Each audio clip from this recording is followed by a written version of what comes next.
Eu vou expor nesse áudio de hoje, nesse vídeo de hoje, e vou proceder na leitura de um texto introdutório, de uma aula introdutória encontrada no curso do Seminário de Filosofia do filósofo Olavo de Carvalho. Eu não vou ler o texto de maneira integral, também sabendo que o texto que eu vou ler é uma transcrição da aula introdutória, né, que foi passado de modo oral. A transcrição não foi feita pelo Olavo, então pode ser que contenha alguma imprecisão. Só reforçando que eu não vou ler o texto inteiro, eu vou ler trechos. E desses trechos eu vou tecer alguns comentários, então comentários da minha cabeça, então também não se deve culpar o autor original das ideias, né, no caso o Olavo, de qualquer imprecisão ou mal entendido que surja daí. Bom, vou começar lendo aqui um trecho, os primeiros trechos aqui da primeira página da transcrição da aula introdutória. Ele vai estar falando sobre mudanças culturais ao longo dos tempos. Todas as grandes mudanças da moda cultural ao longo dos tempos acontecem de uma maneira peculiar. Dificilmente um conjunto de ideias, valores e símbolos é abandonado por ter sido atacado diretamente, refutado ou superado. O que acontece é o surgimento de uma nova camada de intelectuais socialmente distinta da que anteriormente era dominante. E esta nova camada, então, vem com novos interesses, dirigindo a sua atenção para outros temas, outras questões, de tal modo que, num prazo relativamente curto, a cultura anterior se torna incompreensível e inacessível e a nova ocupa o seu espaço. Bom, comentar essa primeira parte aqui, que dificilmente conjunto de ideias, valores e símbolos é abandonado, por ter sido atacado, refutado, superado. Bom, é claro que muitos aqui que estão ouvindo a exposição entendem que o Olavo ele foi um filósofo que abriu as portas para a direita, né, e para as filosofias da direita, para o conservadorismo no debate público. E muitos que se dizem sucessores, discípulos, etc., do Olavo, eles tendem a cair nesse primeiro frame aqui, que é colocado aqui nessa primeira aula aqui, a aula básica, a aula introdutória, não é nem considerada a primeira aula do Seminário de Filosofia, que é começar a atacar, a refutar, a buscar debates com a esquerda, né? Com o status quo, com o pensamento dominante atual. Bom, logo de cara ele já não recomenda isso, apesar de que ele também, de certa maneira, fazia isso. Não vejo como uma incompreensão, como que eu posso colocar, como uma contradição dele. Eu vejo que isso é inevitável, você discutir, comentar as ideias, as notícias correntes, né? Como ele fazia especialmente lá nas páginas do Facebook, nas redes sociais, que muitas das pessoas acabavam confundindo com a principal ocupação dele, né? Que é a pequenal professor, né? A principal obra, o legado dele está nos livros e no próprio curso, né? Do seminário, enfim. Bom, então as pessoas acabam caindo nisso, né? Elas acabam, às vezes, se dedicando a vida toda a ficar refutando, a atacar, a tentar superar os ideólogos e o pensamento corrente, em vez de fazer o que ele acabou de dizer aí. E o que ele, né, nessa segundo parágrafo que eu li, né, que é o que acontece, o surgimento de uma nova camada de intelectuais. É isso que ele sempre disse que estava tentando fazer e que eu acho que ele conseguiu, de certa forma, e continua fazendo. Afinal, a obra dele não acabou por conta do falecimento, né, do Olavo. Vai continuar aí acontecendo. Afinal, o o seminário ainda continua, os livros continuam até ser lançados, tem livros inéditos que vão ser lançados, né? Enfim, as pessoas elas não tentam tomar o espaço, ocupar o espaço das ideias anteriores, se recusar a usar os jargões, os termos e a confrontar os valores das ideias anteriores, né? Simplesmente começar a criar uma nova cultura, uma cultura mais pungente, mais interessante. Elas ainda ficam tentando discutir com os autores do passado, sabe-se lá por quê, ou desses autores que eles tentam superar, sabe-se lá por quê. Talvez para ganhar notoriedade e acabar participando realmente desse debate público, né? De uma maneira que ganha autoridade, fama, etc. O que, na verdade, o professor repudiava, né? Continuando, então, na leitura. Então, jamais se pode confundir a ideia de uma superação histórica do fato de que uma nova moda cultural tomou conta do espaço com um confronto intelectualmente válido entre dois corpos de ideias. Nunca podemos achar que uma ideia, simplesmente porque ela foi abandonada historicamente, terá sido refutada ou impugnada de maneira alguma. Essa impugnação nunca acontece. Não há nenhum caso de moda cultural que tenha mudado, porque as ideias anteriores foram efetivamente examinadas e refutadas. Se elas fossem examinadas e refutadas, você ainda estaria dentro do mesmo quadro, estaria discutindo o mesmo corpo de questões. É o que eu tinha explicado, né? Ou seja, você nunca ia acabar saindo do lugar, porque você sempre ia continuar sendo pautado pelas ideias do status quo, da esquerda e tudo mais. Continuando. Isso Nietzsche observou bem. Você só supera aquilo que você substitui. Quer dizer, não se trata de discutir ou de refutar ideias, mas de colocar outras no lugar delas e fazer com que as anteriores sejam esquecidas. Na medida em que são esquecidas, então justamente por isso, enquanto elas estão dominando, elas não foram refutadas. Depois que elas são esquecidas, não precisa refutar mais. Bom, isso daí fica claro, então, que a esquerda faz isso muito bem, né? Ela tenta, elas tentaram fazer como a esquerda tentou fazer com o professor, né? Com o que a mídia, a velha imprensa tentou fazer foi isso. Tentou esconder, tentou isolar, depois que não conseguiu, tentou ridicularizar. Mas de grande parte eles ignoram e ficam lá entre eles, no clubinho deles, né? Mas a direita nunca faz isso, ela nunca tenta criar esse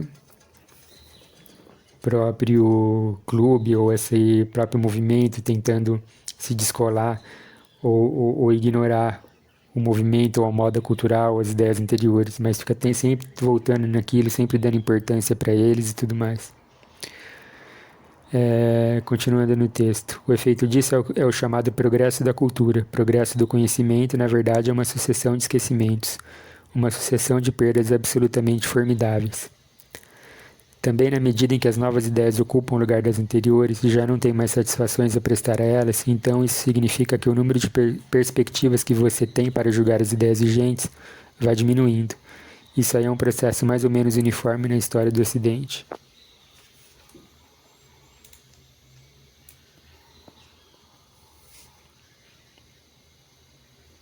Bom, continuando, quer dizer, a gente pode observar uma tendência geral à uniformização. Na medida em que você vai abandonando as perspectivas anteriores e que as novas vão ocupando todo o espaço, as anteriores se tornam inimagináveis ou impensáveis, exceto para um número muito pequeno de pessoas. Justamente por isso, as novas ideias que ocupam o cenário, elas o fazem com uma grande liberdade de ação. Não têm satisfações a prestar à cultura anterior e, portanto, elas só admitem ser contestadas ou discutidas dentro da sua própria perspectiva. Então isso, naturalmente, tende a fechar o esquema. Trocando em miúdos, é isso. Eles se recusam a se abrir, ignoram o pensamento contraditório e só admitem o questionamento dentro do próprio movimento deles, né? E eu vejo muita gente aí que se recusa até a fazer esse trabalho também de levar as ideias do Olavo ou as ideias contrárias às ideias vigentes do meio social, etc. Por isso, por não ter essa disposição ao confronto, sendo que Você não precisa se confrontar com ninguém, né? Você simplesmente pode pôr a ideia ali da maneira que você achar mais adequada e não precisa ficar se preocupando em entrar em debates, em atrito com as outras pessoas, né? Enfim. Esse outro trecho aqui é bastante interessante que ele fala: por outro lado, como as novas gerações já são educadas dentro das novas ideias, elas não são capazes de imaginar, quer dizer, há um processo de esquecimento e depois há um outro processo de eliminação completa, ao ponto de que a própria cultura anterior se torna inimaginável, exceto sob a forma de estereótipos simplificados, concebidos pela nova cultura só para fins da sua própria autoglorificação. Isso aí ele se aprofunda na primeira aula do seminário de filosofia, acho que não chega nem a ser a primeira aula, seria já logo, ainda essa parte introdutória, é, que as gerações atuais não conseguem nem imaginar o que você descreve. A gente vê no debate atual, né, como as pessoas, por exemplo, banalizaram o termo nazismo ou fascismo, né, para elas é tudo fascismo. Ah, você é um fascista, hein? Me explica o que é o fascismo então. Ah, não sei direito. Ou, por exemplo, eles acham que a gente vive num regime nazista, por exemplo, porque não consegue ter, só porque o governo, por exemplo, seria ao contrário das ideias deles, né? E eles não conseguem imaginar, de fato, o quão horrível, o quanto cruel foi, por exemplo, o sistema nazista. Como eles não conseguem imaginar isso, algo dessa magnitude, então para eles qualquer coisa ruim pode ser chamada de nazismo. É óbvio que isso só diminui o impacto que o nazismo teve no mundo, né? O verdadeiro horror que foi aquilo, por uma simples histeria infantil aí. Esse outro trecho aqui é bastante interessante, que eu estou pulando, tá? Algumas áreas, alguns blocos de texto, mas aí ele falava que, de novo, essa questão da ruptura, né? Muitas pessoas acreditam que a cultura, as ideias vão progredindo, vão evoluindo, progredindo com o passar do tempo, mas na verdade ele vai demonstrando como houve uma ruptura de uma cultura, de uma ideia vigente anterior, para simplesmente a ocupação de uma nova ideia, uma nova cultura, né?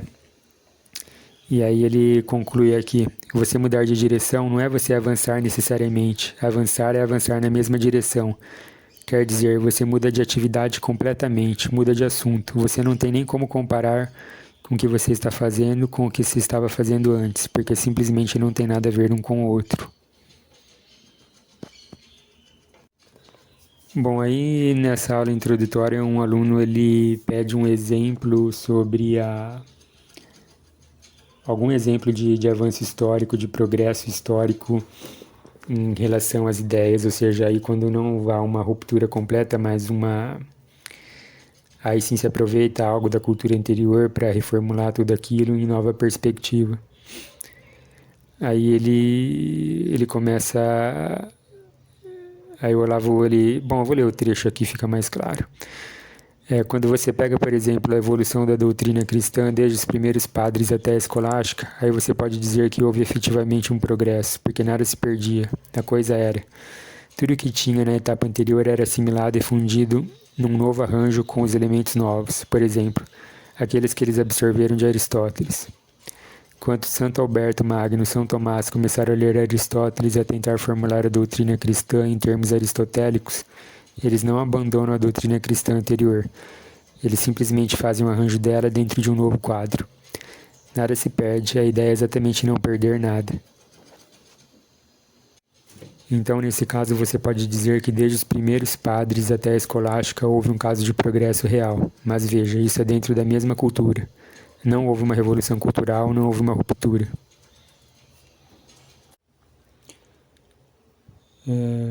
Pulando mais um pouco, ele fala sobre essa ideia do progresso, né?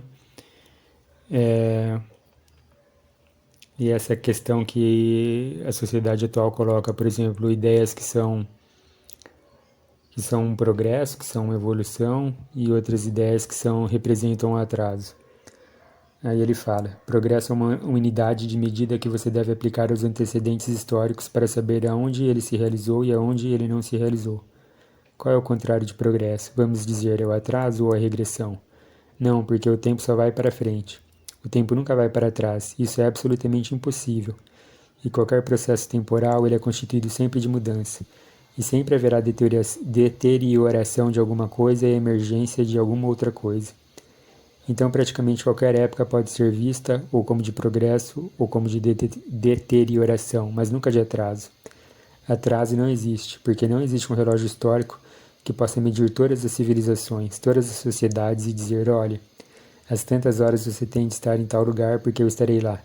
A ideia de atraso é um subproduto mecânico da ideia de progresso. Progresso existe, atraso não.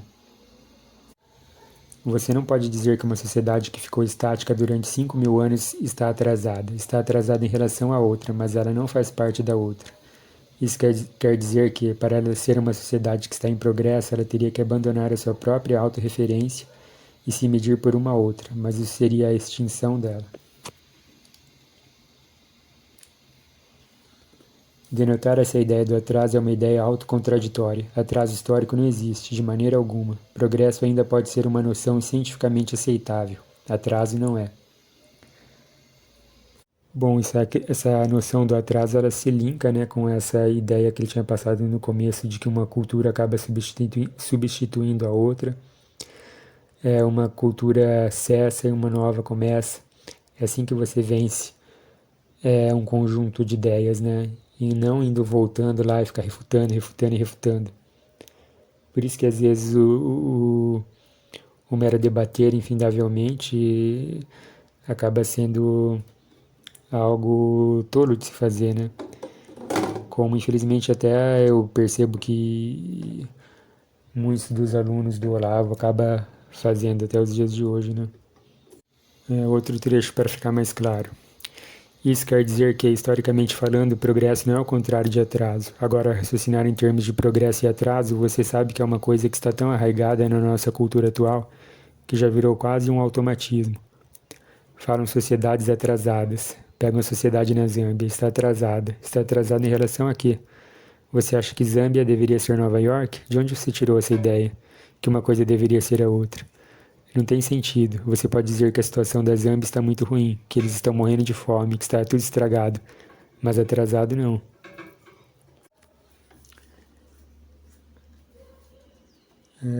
Nessa mesma aula do Olavo, nessa mesma exposição, ele começa a traçar qual o papel da filosofia